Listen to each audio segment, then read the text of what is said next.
ఇప్పుడా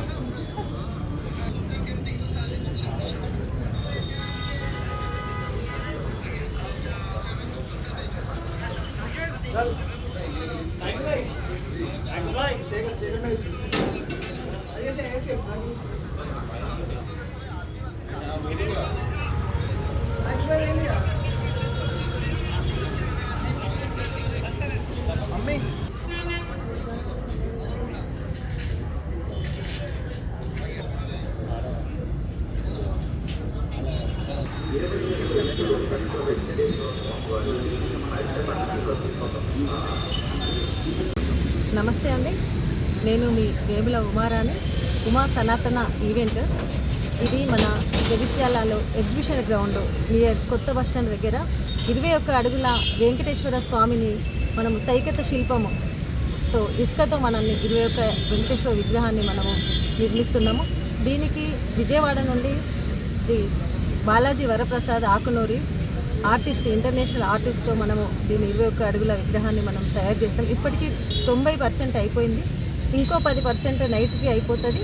రేపు ప్రొద్దున 11:30కి శ్రీ వేణుగోపాలాచార్యులు గారిచే దీన్ని మనము ఓపెనింగ్ చేయబోతున్నాము. అందరూ వచ్చి స్వామివారి ఆశీస్సులు తీసుకొని ఈ స్వామివారికి అందరి కృపాకటాక్షాలు ఉండాలని ఈ జగిత్యాల ప్రజలందరికీ నేను వేడుకుంటున్నాను. ఇది 15 రోజుల నుండి స్టార్ట్ అయింది.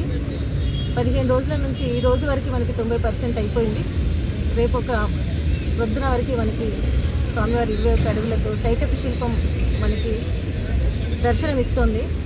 ఈ 21 అడుగుల ఇప్పటివరకు మన తెలంగాణలోనే మొట్టమొదటి సైకత శిల్పంగా చాలా అపురూపంగా తీర్చిదిద్దిన ఆర్టిస్ట్కి మనము చాలా చరిత్రలోనే అసలు మొట్టమొదటిగా ఇది అసలు చూడడానికి కన్నుల పండుగగా ఉంది. ప్రొద్దున అందరూ 11:30కి వచ్చి స్వామివారి ఆశీస్సులు తీసుకోవాలని తెలియజేస్తున్నారు. కల్చరల్ యాక్టివిటీస్ రేపు 11 గంటలకి స్టార్ట్ అయిన ఈ కార్యక్రమము ఫిబ్రవరి 5 నుండి మార్చి 5 వరకు రోజొకటి చిన్నపిల్లల నుండి పెద్దల వరకు పారాయణాలు, సంస్కృత గీతాలు, గీతా పారాయణము, భరతనాట్యాలు అవన్నీ రోజొకటి అన్నీ మీకు మీ ముందు ఉంచబోతున్నాము. శ్రీవారి కళ్యాణం కూడా మేము చివరి రోజున చేయడానికి నిశ్చయించుకున్నాము.